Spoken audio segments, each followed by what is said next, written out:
Welcome to the Write Academy. I'm Matthew R. Miller. I was thinking for this video, what if I could just sit down and come up with 10 things that I believe make for really good writing?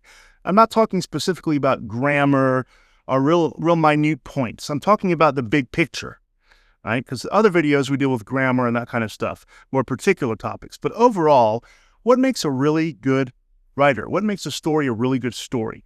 These are 10 things that I personally believe make for good writing. Number 1, a creative, interesting idea that you make your own. Now, everything's been done before. Every story you can ever come up with has been written before. There's nothing new under the sun, right? And there's like archetypes, everyone's done it before. So you need to make it your own. Now, creative and interesting, put a little twist on it. Put your own self into your writing. You can tell a story that's been done before, but it's got to come from you. You have to be the writer showing yourself through your work, right? I've said before, when you first start off, to practice by imitating the masters, and in any art, that's important. Eventually, though, you'll develop your own style. Don't be afraid to let that shine through, because that's what your writing is. That's what you're creating. So if you're worried about this idea might be too out there, or write it, okay? Creative, interesting idea, you make your own. 2, every story needs a good hero and a good villain. So you need a protagonist and an antagonist. You need a hero, someone who is clearly a main character, who is the good guy, so to speak. And you need the villain, the monster, the bad guy. And they need to be against each other, right? You got to have that. 3, several other characters. Now, have there been books written that don't have really minor characters? Sure. Have there been books that only have one character or 1 or 2 characters? Yeah. And fine. If you can make it work, that's great. But I think to make a book, to make a story rich and complex, you need many characters, or at least several other characters. If you think about some of the great stories that have been passed down through humankind, the Epic of Gilgamesh, the Bible, the hero's journey, they all include several characters because that makes it interesting. You can have, they create subplots and intrigue and things like that. Number 4, a plot that follows the hero's journey. I've talked about the hero's journey in other videos. It's basically an archetypal storytelling format or frame that seems to show up again and again in human storytelling. It's not the only way to organize a story. For example, the other day, I had to write a very short screenplay. I'm talking like 10 to 15 pages. And the way I organized that one was 3 acts, Act 1, Act 2, Act 3. And each one has certain things in it because the hero's journey is a little difficult in a 10-minute short. That being said, if you're going to write a story that's longer than just a micro fiction, use the hero's journey. It's really good. There's a reason it has stood the test of time. Number 5, characters who are flawed and complex and who undergo transformation. A hero who's all good is boring. A villain who's all bad is boring. Okay? Characters need to be like human beings, like real people. We're complex. We're a little bit good. We're a little bit bad. We have good days, bad days. Parts of us are darker. Parts of us are lighter. And we're flawed. We have flaws, all of us. No one's perfect. Most of us are very flawed in many ways. But your characters need to undergo transformation. That's what makes the story interesting. Start off as one thing, change, become something else. So, for example, the protagonist, the hero, maybe starts off as reluctant, very flawed, has all sorts of problems, doesn't want to do the right thing. By the end of the book, they're a hero. Number 6, this is kind of tied into that, a hero with a dark side and a villain with a good side. So I believe that humans are complex, that we have a lot of things, many, many things going on inside of our minds, our hearts, our emotions. And so the hero needs to have a dark side. He or she needs to have a part that's really, that's evil. And I'm not saying they need to be a secret killer or something, but there needs to be something in them that's dark that they need to overcome. Likewise, the villain needs something good and complex about them.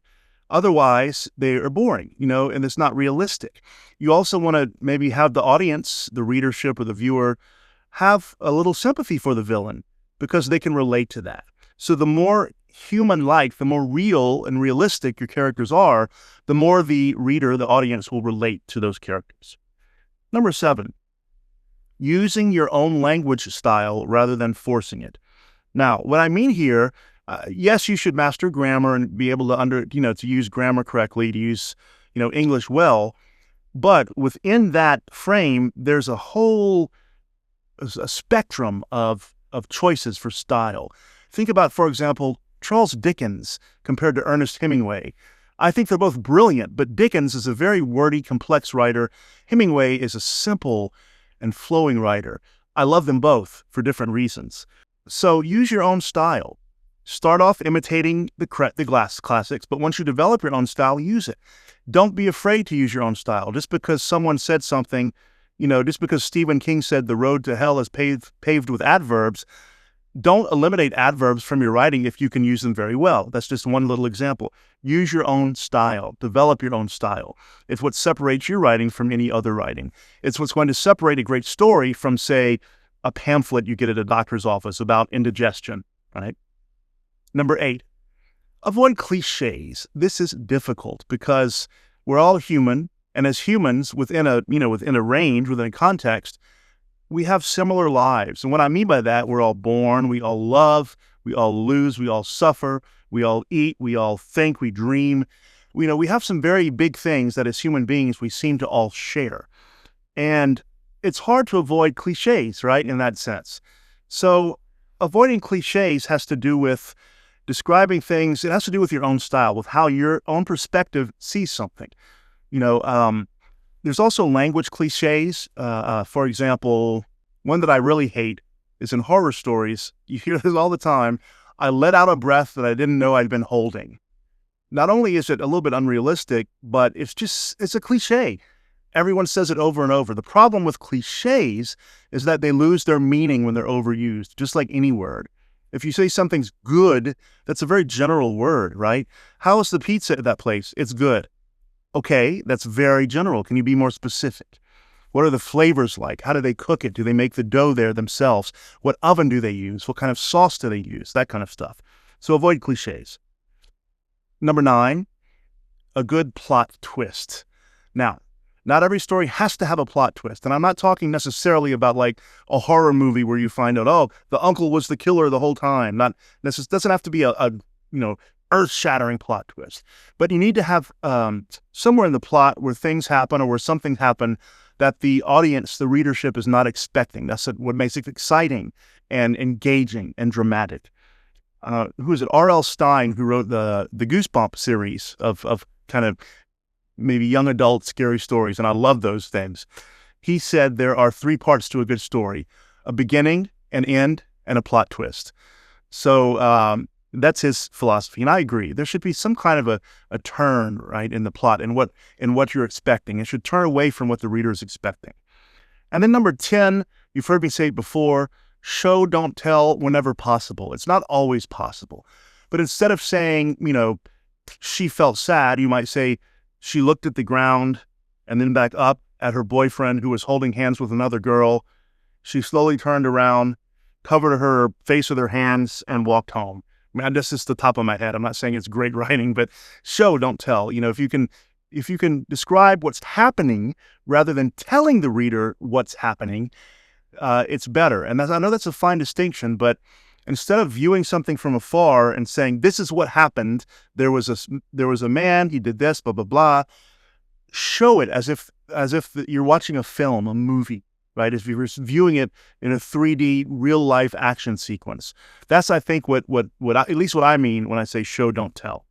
So those are just my ideas, my 10 things that make for good writing. What do you think? Are there other ones that you think should be added to the list? Are there some of mine that you don't agree with? That's fine. Everyone's different. And the good thing about art is that everyone's art is an outpouring of themselves. And so everything's going to be different to some degree. That's what makes it good. Okay. So I hope that helps. I like to think about big picture things sometimes instead of just the minute details. So I thought I'd give you this video. If you like it, please hit like and subscribe. Thanks for watching. I'm Matthew R. Miller, and this is the Write Right Academy.